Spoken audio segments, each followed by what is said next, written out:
Hola, ¿qué tal? ¿Cómo están? Estamos en Saludarte, un programa sobre temas médicos. Queremos que estés al tanto sobre prevención, información y nuevos descubrimientos en medicina. Desde hace 9 años, todos los martes a las 18 horas, a través de la 92.5 MHz, FM Signos, Vicente López, provincia de Buenos Aires, y a través de la página web www.fmsignos.com.ar, nos podés acompañar y así aprender a cuidarte y cuidar a los demás. En diferido nos escuchan desde la provincia de Córdoba por la 94.1 FM Perfil Jovita y por la 103.5 Radio Hipótesis desde la localidad de General Lavalle y desde la ciudad de Catamarca a través de la 92.9 Radio SOF. Mi colega y amiga, la doctora Carmen Vázquez Rodríguez, y quien les habla, el doctor Marcelo Gus. Te damos la bienvenida a nuestro programa. Estamos en contacto con la doctora Gisela Martinchuk Migliasa, que ella es pediatra, neumonóloga del Hospital Italiano de Buenos Aires y atiende en el equipo de fibrosis quística del hospital. Pertenece a la comisión directiva de la Asociación de Profesionales de Fibrosis Quística y del Comité Nacional de Neumonología Infantil de la Sociedad Argentina de Pediatría, y es coordinadora de la sección Neumonología Infantil de la Asociación Argentina de Medicina Respiratoria. Doctora Gisela Migliasa, ¿me está escuchando? Sí, buenas tardes, un gusto, Marcelo. Igualmente. Gracias por la comunicación. Por favor, es un placer. A ver, Gisela, vamos desde un principio. Contarles a nuestro público que nos escucha y que le interesa mucho este tema, sin duda, ¿cómo podríamos definir a la fibrosis quística? La fibrosis quística es una enfermedad genética que se hereda, sí, y tiene distintos impactos a lo largo de la vida. Ajá. Y a nivel de distintos órganos. Esta enfermedad se hace una orientación diagnóstica al momento de nacer. Sí. Desde el año 2012 hay una ley nacional donde se debe hacer una pesquisa neonatal, que es ese pinchacito de sangre que le hacen a los bebés cuando nacen. Uh-huh. Y en base a eso hay distintas estrategias, pero si da unos valores alterados de la tripsina inmunoreactiva, se tienen que hacer los estudios de confirmación diagnóstica. Correcto. A ver, Gisela, y en base a eso, se hacen los tratamientos preventivos. A ver, muy importante esto que dijiste. Tiene una carga genética importante y puede ser diagnosticada ni bien el bebé nace. Eso también es muy importante. Eso es sumamente importante, claro, porque uno puede comenzar los tratamientos antes que la enfermedad genere deterioros en los órganos donde genera el impacto. Uh-huh. Entonces, uno lo que trata es de mejorar la calidad de vida y que esta enfermedad, si bien es progresiva, uno pueda atenuar el impacto o postergarlo. A ver, contame, Gisela, primero, ¿cuáles son los síntomas? ¿Cómo se manifiesta esta enfermedad y desde qué momento de la vida podemos encontrar estos síntomas? Estos síntomas pueden aparecer desde el momento del nacimiento y como tiene muchas presentaciones y muchas variables genéticas y muchas variables de mutaciones, pueden tener distintas manifestaciones a lo largo de la vida. Hay personas que se diagnostican en edades adultas porque han tenido variables que no son tan severas. Ajá. En los momentos, en las etapas, digamos, prediagnóstico o prepesquisa neonatal, sí, los diagnósticos se hacían tardíos y por síntomas. Llámese, claro, desnutrición crónica, pacientes con enfermedades pulmonares crónicas, bronquitis prolongada, bronquiectasias, deterioro respiratorio, insuficiencia respiratoria, desnutrición progresiva, diarreas crónicas, uh-huh, diabetes, digamos. Claro, porque son muchas cosas. La enfermedad, sí, impacta en una proteína que tiene su función de que en los órganos, digamos, a nivel pulmonar, pancreático, intestinal y hepático sobre todo, y en las glándulas de la transpiración, intercalar el cloro. Y eso hace que las secreciones sean más espesas.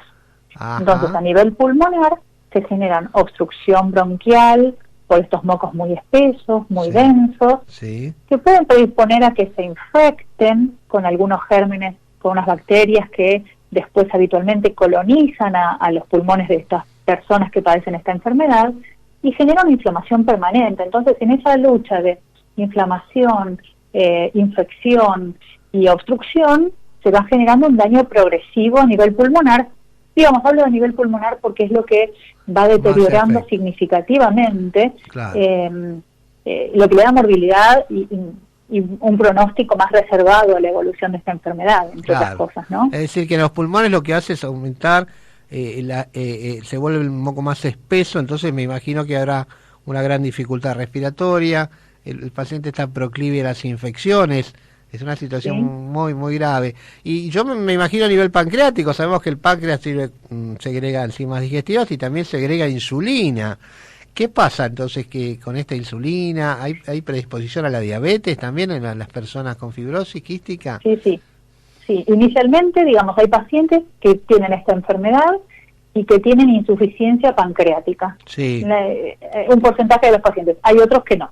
Los que tienen insuficiencia pancreática, digamos, la insuficiencia es lo que llamamos el páncreas exócrino, que tiene que ver con las enzimas que digieren los alimentos, digamos, contenidos de grasa, claro, de los nutrientes. Entonces, pueden tener diarreas crónicas, no absorber las vitaminas, y por eso el impacto de la desnutrición en estas personas. Claro. Entonces, eso se debe suplementar con enzimas pancreáticas que los pacientes deben tomar antes de cada ingesta. Claro. Y tomar todos los polivitamínicos.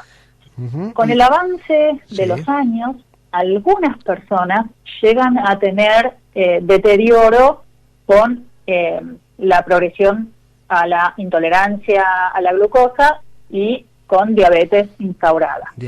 Eso se suele dar en la segunda década de la vida, con lo cual alrededor de los 9, 10 años ya empezamos a hacer, por supuesto que uno hace controles regulares de glucemia, pero a esa edad ya empezamos a hacer las curvas de tolerancia a la glucosa, porque eso también tiene un impacto muy importante en hacer un diagnóstico oportuno. Los pacientes pueden agregarse con la diabetes, se sobreagrega, digamos, claro, como una evolución de la fibrosis quística. Se agrega como un síntoma. Y genera también más predisposición a la infección. Claro. Y mala evolución también nutricional. Entonces hay que estar abordando todos estos aspectos en estos pacientes. A ver, me preguntan acá si esto es, primero, qué incidencia, qué cantidad tenemos de casos de fibrosis, y si es más frecuente en los nenes o las nenas, Gisela. En realidad la prevalencia aproximada es un paciente entre 7.500 nacidos. Ajá. En la actualidad hay un registro nacional de fibrosis quística que hace varios años estamos bregando para que, como es un registro voluntario de profesionales, de tratar de mantenerlo actualizado, y ahora justamente estamos en una plataforma de hacerlo más amigable, y hay cargados alrededor de 1.500 pacientes 1.500 en nuestro país. Correcto. Sí. Y la relación es aproximadamente 47% femenino, pero estamos ahí. Están ahí mitad y mitad, más o menos. Mitad y mitad. Claro, así que no habría influencia en el sexo. Bueno, vos me habías dicho dos cositas. Primero, esta enfermedad no tiene cura, no tenemos cómo curarla. Entonces, ¿cuáles son las bases del tratamiento entonces para este tema? Los pilares son un diagnóstico temprano. Cuanto más temprano es el diagnóstico, tenemos más chance de preservar el daño que si lo dejamos a una libre evolución sin hacer nada, tienen impacto en estos órganos. Ajá. Entonces, si bien está la ley de la pesquisa neonatal en todo el país, no se lleva a cabo en todas partes. Entonces, es triste saber que se hacen diagnósticos tardíos por falta de pesquisa a esta altura, cuando esto ya se legisló en el año 2012, por ejemplo. Claro. Entonces, el diagnóstico oportuno es sumamente importante. El tratamiento respiratorio. Los pacientes, uno recibe un bebé rozagante, hermoso, sin ningún signo respiratorio. Ese bebé, para que siga estando bien, tenemos que hacer kinesiología respiratoria todos los días de su vida.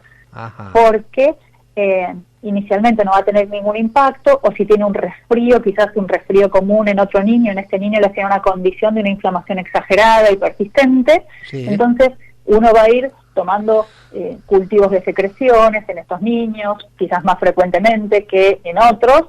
Obviamente que cumplir los calendarios de vacunación sumamente estrictamente, digamos, Sí. Y esto tiene que ver con acompañar el crecimiento y el desarrollo del niño y de su familia en principio, ¿no? Si hacemos el diagnóstico en la etapa neonatal. Ajá. Diagnosticar, por supuesto, si tiene insuficiencia pancreática o no, porque es fundamental que tenga un adecuado crecimiento, una adecuada nutrición, porque eso también tiene que ver con la calidad de vida a futuro. Por supuesto que hacer laboratorios frecuentes, controles frecuentes con equipos de fibrosis quística, digamos que estemos entrenados en mirar estos aspectos y acompañar al pediatra de cabecera en el seguimiento a largo plazo con pautas claras, ¿no? De los controles. Y decime, la vida de estos chicos, ¿se puede decir que es una vida normal? ¿Pueden estudiar, hacer deporte? ¿El desarrollo mental es el común con otros chicos? El desarrollo mental no está afectado en estos pacientes. Sí es un tratamiento duro. Los pacientes necesitan mucha medicación vía oral, enzimas, vitaminas, antibióticos vía oral, antibióticos nebulizados, otro tipo de nebulizaciones diarias. Digamos, el día comienza con nebulizaciones, con distintos productos para fluidificar las secreciones, en intervalos hacer ejercicios respiratorios y kinesiorrespiratoria, después antibióticos nebulizados, antibióticos vía oral, controles frecuentes, o sea, el kit de nebulizaciones y kinesiología respiratoria como mínimo lo tiene que hacer 2 veces por día, todos los días de su vida. Claro. Los pacientes necesitan controles médicos frecuentes. Si después se le agrega diabetes en la segunda etapa de la vida, se le agrega más tratamiento, más intervenciones. Muchas veces requieren internaciones para tratar las intercurrencias de las infecciones respiratorias. Y uno lo que trata es que estas personas que pueden evolucionar a una discapacidad visceral, o sea, una discapacidad de órganos, pero no de su capacidad intelectual, bajo ningún concepto, uno quiere que lleguen a la mejor calidad de vida. Entonces uno intenta que desde chicos comiencen a hacer vida de deporte, de actividad sana, que estudien, que digamos que trabajen, digamos, su autoestima. Por eso también es muy importante que el equipo profesional sea interdisciplinario o multidisciplinario, digamos, que tengan la esfera de la salud mental, que acompañen a las familias en estas tareas, porque realmente es una carga importante de tratamiento, aparte de acompañar las conductas. Me imagino que económicamente el tratamiento debe ser caro. Y es un tratamiento que es costoso porque, bueno, es complejo. Y la cuestión, digamos, que quizás trajo a la luz la ley. Claro, eso te quería preguntar justamente. Si estás al tanto de la nueva ley, a ver qué te parece, qué modificaciones va a traer o qué beneficios puede llegar a traer a las personas enfermas. Si es que sí, porque estuvo bastante discutida, ¿no? Y hubo gente que hasta no estaba a favor de esta ley. La realidad es que los pacientes que no tienen, por ejemplo, el certificado de discapacidad o que no tienen una prepaga adecuada, se les hace muy dificultoso sostener los tratamientos farmacológicos, los tratamientos de kinesiología respiratoria o de los dispositivos que se necesitan para hacer actividad de rehabilitación respiratoria. Entonces hay discontinuidad, hay mucha sobrecarga, digamos, económica y de gestión. Los padres están en lucha permanente de formularios, a los médicos nos piden resúmenes de resúmenes, recetas, filas de recetas todos los meses. Tremendo. Le cubren ahora, le cubren después, o sea, con un estrés agregado a toda esta situación que, digamos, se necesita unificar, crear un programa realmente que sea que ampare a esta población, a estos pacientes, que no tengan que llegar a tener que reclamar el certificado único de discapacidad para que le den el tratamiento, sino porque justamente el tratamiento lo queremos para que no lleguen a tener la discapacidad instaurada. Digamos, estos pacientes llegan a recibir trasplantes pulmonares o trasplantes hepáticos a lo largo de su vida. Entonces, lo que bregamos es por un tratamiento oportuno, que sea equitativo en todos los lugares del país, porque hay gente que cursa esta enfermedad con mejores recursos y va a tener una mejor evolución que otra persona que le tocó, otro argentino que le tocó estar en un lugar con menos posibilidades. Entonces, me parece que la ley tiene que ser equitativa en cuanto a los recursos que se le ofrecen a cada paciente que padece esta patología, digamos. ¿Y te parece que esta ley va a ser beneficiosa? Creemos que sí. Creemos que sí, y como asociación de profesionales ya hace un tiempo, digamos, eso fue como un disparador de asociaciones de padres, y después con asesoramiento, digamos, profesional de los médicos que estamos en distintas áreas trabajando con estos pacientes. Hubo ya otros proyectos de leyes, esta fue como más ambiciosa. El años previos se trabajó con los diputados. Este año, digamos, nos pusimos a disposición los profesionales de la salud, seguro, en relación a los legisladores, digamos, para que haya un ida y vuelta de construcción de una ley que sea un buen proyecto. También estamos de acuerdo con algunos comentarios que hizo el ministro de Salud, que quizás bueno, hicieron mucho ruido esos comentarios. Sí, generó mucho ruido, pero bueno, quizás hubieran sido cuestiones perfectibles si uno puede abrir canales de diálogo. Bueno, y nosotros desde los espacios de las sociedades científicas con las que estamos trabajando con estos pacientes nos pusimos a disposición, enviando notificaciones ya sea a los senadores como al Ministerio de Salud de la Nación, para generar canales de diálogo, que digamos, en las asociaciones de profesionales hay multidisciplinas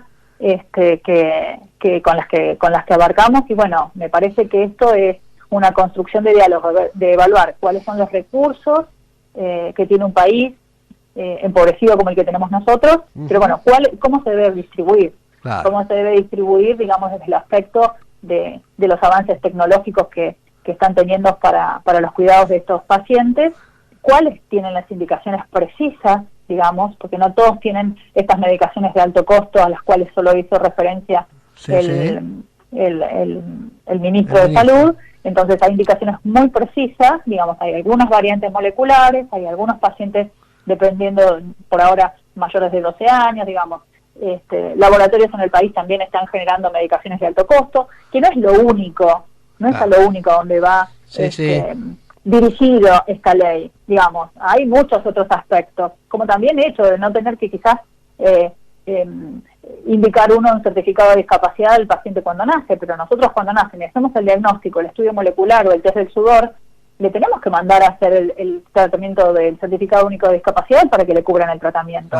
Y muchas veces van bollando estas familias, porque obviamente como el paciente quizás los ven y es un bebito eutrófico, adorable, que está muy bien, se les va negando, pero bueno, uno necesita seguir con el tratamiento. Quizás es lo que uno busca, que esté bien nutrido, porque le damos las vitaminas, porque le recibe las enzimas pancreáticas, porque todavía no tuvo injuria respiratoria, y uno quiere que siga así, pero lo necesita sosteniendo un tratamiento que a veces muchas familias no lo pueden sostener. Entonces, evidentemente es una enfermedad que necesita la integración de la familia, de los profesionales, de los médicos, kinesiólogos, enfermeras. Es decir, que es una enfermedad muy difícil en ese aspecto, ¿no? Es compleja. Y necesita, me parece, que la presencia de un Estado presente que regule y que asegure que puede recibir un tratamiento adecuado, ¿no?